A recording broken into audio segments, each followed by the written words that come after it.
Hello and welcome back to my channel. Today I am going to review the 8 books I read in the first half of September.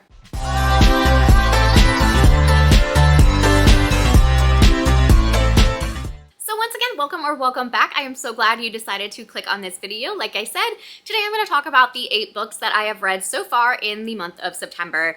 This has felt like it's been kind of a slow reading month for me, kind of like last month was, but I think it's just because I've been DNFing a lot of books after like a couple pages, or I've been like starting them, even reading like 100 and then being like, I don't know if I'm feeling this. So I don't know. I am pleased that I've still managed to read 8 books, but I don't know. I just feel like I'm sort of in a little bit of a funk, but hopefully it doesn't last too long because I got a lot of stuff I want to read.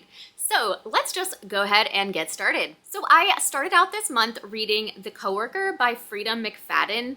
This I gave 4 stars to. I have decided, this is only the second book by this author that I've read, but she is so good at just captivating you and keeping you reading.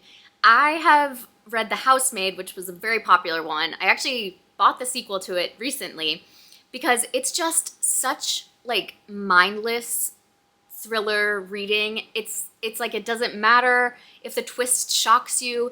At least for me, I just feel like it is such good reading to suck you in when you just want to think about nothing. And I'm pleased that she has so many books because I feel like in the coming months I may need that kind of book. So this book is about a woman who is kind of weird, just kind of strange, and perhaps, you know, just kind of socially awkward. And one day, she's very routine oriented. She always comes to work at the same time. She takes a break at the same time. She eats the same thing for lunch, like very routine.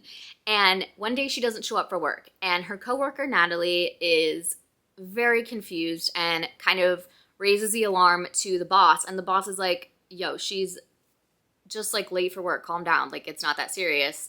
She's not like missing just because she doesn't show up for work. But Natalie, senses something's wrong and that maybe there's been some foul play. So she starts kind of investigating this on her own. In the meantime, we get letters from Dawn, the woman who went missing, to her childhood friend. And we kind of get her side of things and what's kind of going on. So this was a really twisty, fun book. I really enjoyed it. It was, you know, is it groundbreaking and literary masterpiece? No, but I was entertained. And if you need just like a fun little thriller to keep your attention for a few hours, this is a good one. I think I've read this in like a day and it was fun. Definitely recommend. The next book I read was Rain by Katharine McGee. This is the 4th book in the American Royal series, and it is the last book, sadly, for me. I don't read very many series, but this is one that I have just loved.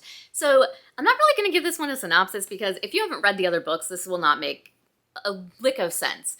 But the series in general is about if the United States, instead of having a president and like going into a democracy, if they decided to make it a monarchy. And so like George Washington was not the first president, he was the first king. And it's set in modern day. It's kind of about like the trials and tribulations of the royal family, particularly the children who are like in their early 20s, late teens. It's a YA series, but it's so fun. I have seen some people that didn't necessarily love the way it all concluded, but I did. I would read anything from this series. I'm like totally into this whole world. I love these characters, and I really like the way things wrapped up for a particular character, Daphne. I like the way she grew and kind of changed over the course of the series. So that was definitely a highlight for me. I gave this 5 stars because I think I've given every book in the series 5 stars. It's fun, it's easy, and if you're a YA reader and you haven't read these yet, definitely check it out. The next book I read was Happiness Falls by Angie Kim. This I gave 5 stars to. I really enjoyed it. I did listen to the audiobook, although I did get a copy from Book of the Month as well. This was just the exact type of book that I love, like family dramas with some mystery and a lot of kind of education, and I'll explain in just a second. So this is about a boy named Eugene and his dad who go on a walk, and when they come home, the dad is missing and Eugene is all bloody. Now, Eugene has a condition called Angelman syndrome, which means he like can't speak, and he also has autism. So he is having trouble communicating what happened to his family. And we mostly follow the perspective of Mia, who is one of the children. She's like 20 years old, and we're mainly following her as they try to figure out what happened.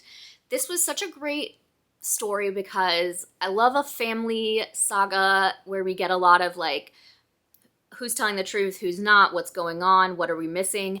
And I learned a lot about this condition, Angelman syndrome, that I had never heard of. I don't know. I don't want to spoil anything by accident, so I won't say too much, but I really, really loved this. I thought it was perfectly done. I really enjoyed the audiobook. It's like you get the perspective of Mia, the daughter, and then you also get these kind of like interludes with information. And I really liked that. I thought it was a really cool way to get the most out of the story while learning more about this syndrome that I definitely hadn't heard of before. So like I said, 5 stars. This is definitely a book I would recommend. Next, I read Holly by Stephen King. I gave this 5 stars. I loved it. I knew that I would. I haven't necessarily loved like every single thing that he's written, but I like most of it pretty well.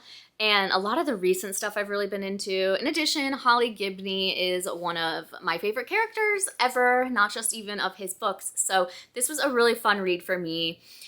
It's weird to say fun because the book goes some really dark places, but like it was just cool to be back with a character that I feel like I know so well as like an old friend at this point.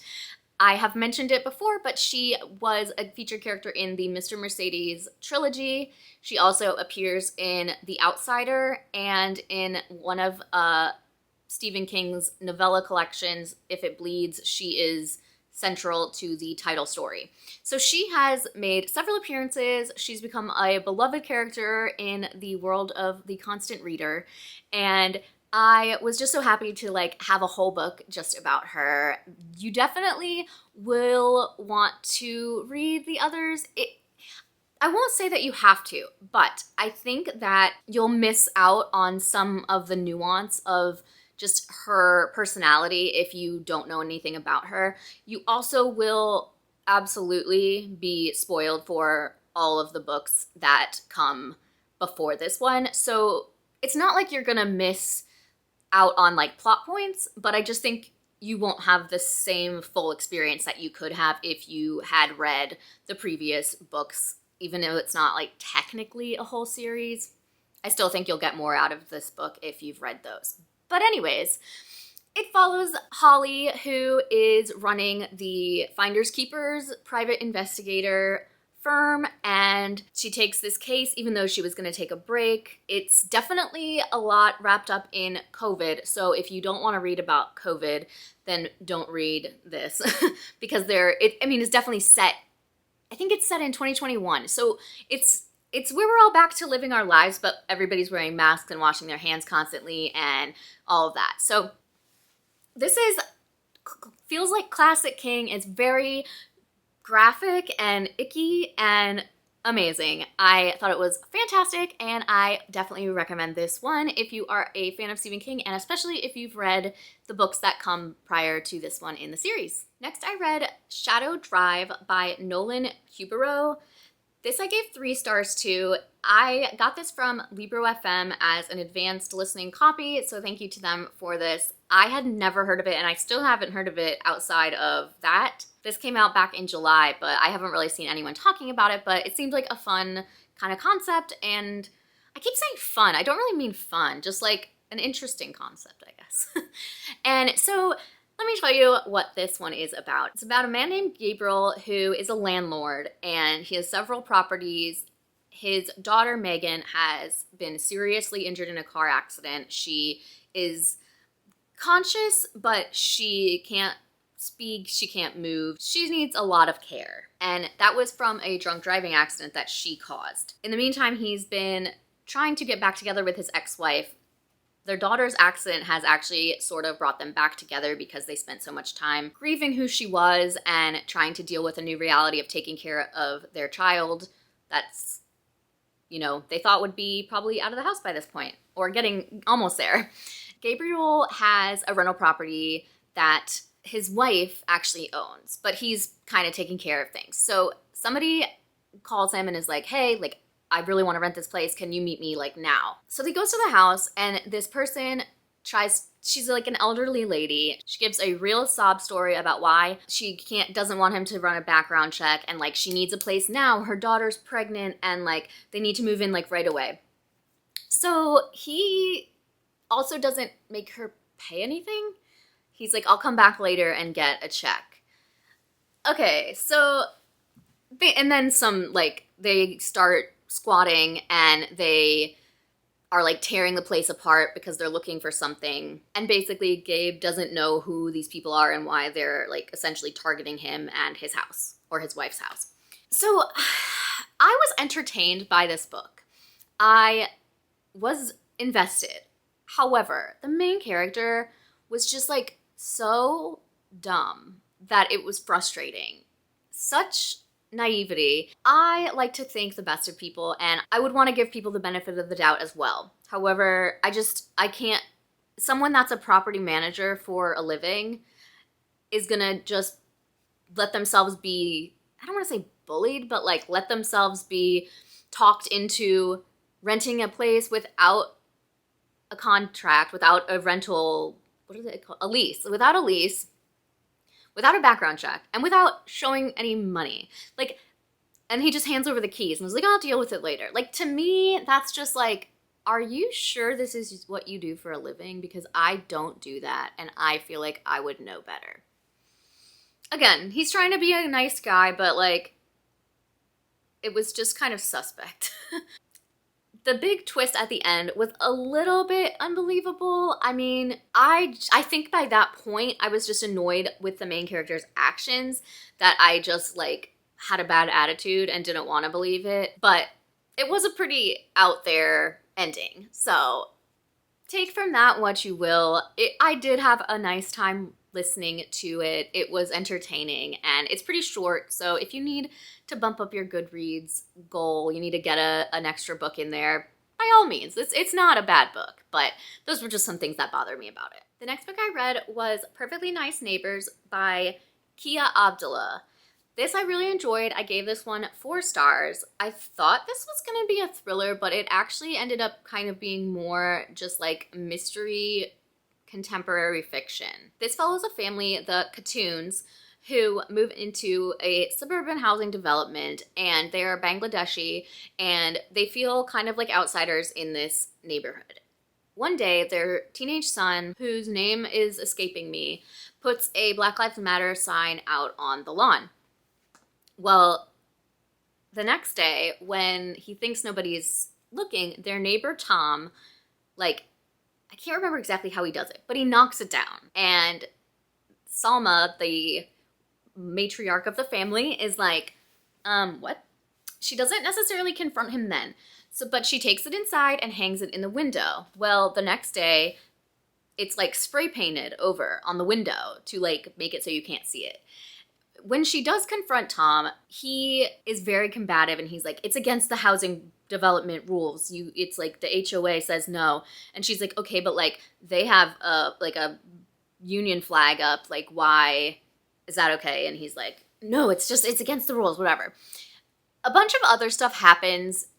Some things that he says are unsavory and taken out of context could be good or bad, but we see them in context and they are not good. So they're just not getting along. These two families are having a lot of clashing, and, you know, the husband of the Bangladeshi family is like, I think you should just chill. Like, we don't want to get starting a fight in this neighborhood. Like, we just need to be cool. And like, Salma is like, hell no, man. Like, we are not going to let them walk all over us. Like, this is ridiculous. Why are they treating us like this? So there's like a lot of back and forth there. But then their son ends up falling off of a balcony, and it seems as though perhaps Tom has pushed him.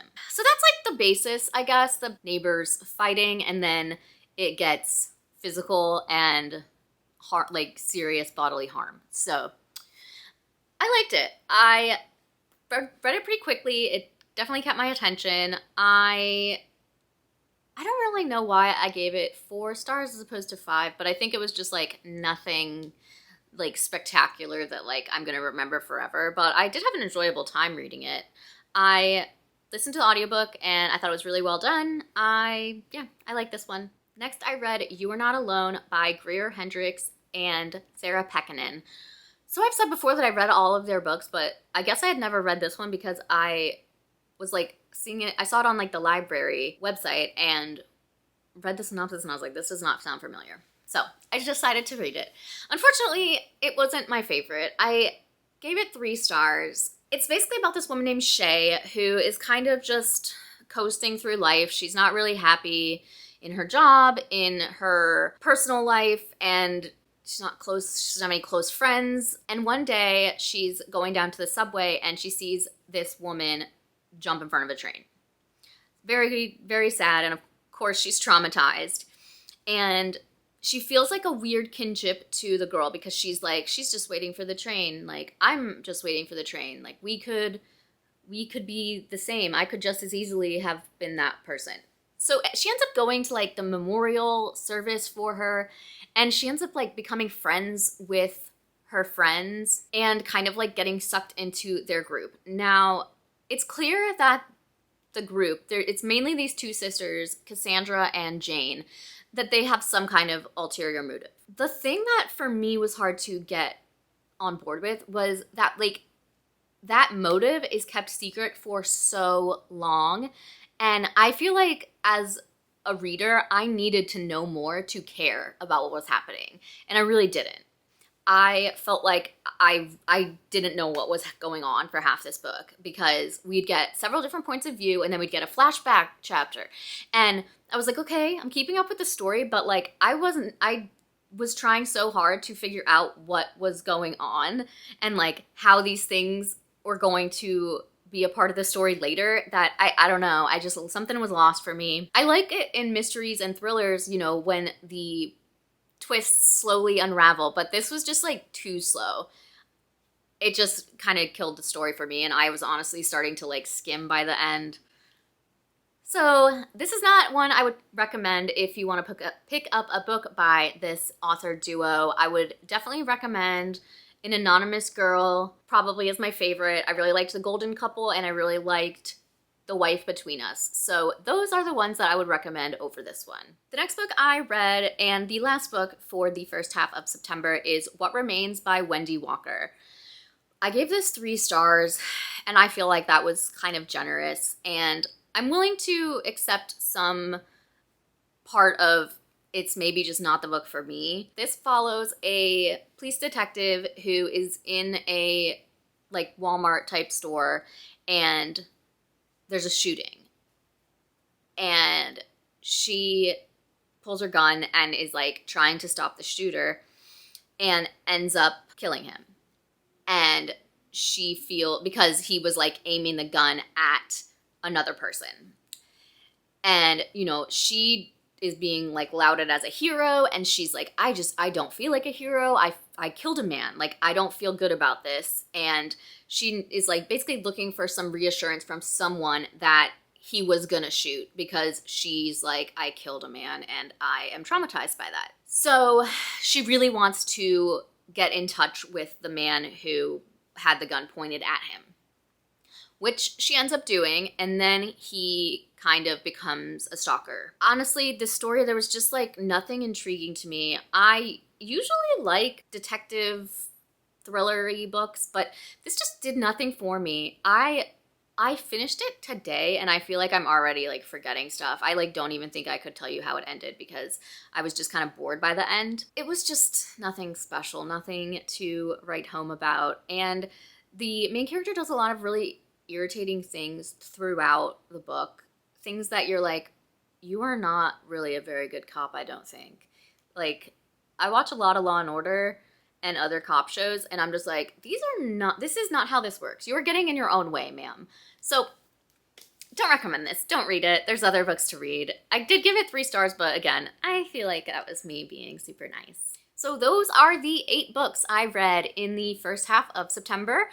We'll see how the second half goes. I said the same thing last month, that the first half was not doing so well, and then I ended up reading like 17 books total. So hey, maybe this is gonna be the same. I'm not gonna kill myself trying to read books on books on books, but I'm in the middle of some that I am liking a lot. So here's hoping that we can keep that going and I can actually finish some of them. So, thank you so much for watching. I so appreciate your support. If you liked this video, give it a thumbs up, and I would love it if you would subscribe if you haven't already, and I will see you in the next one.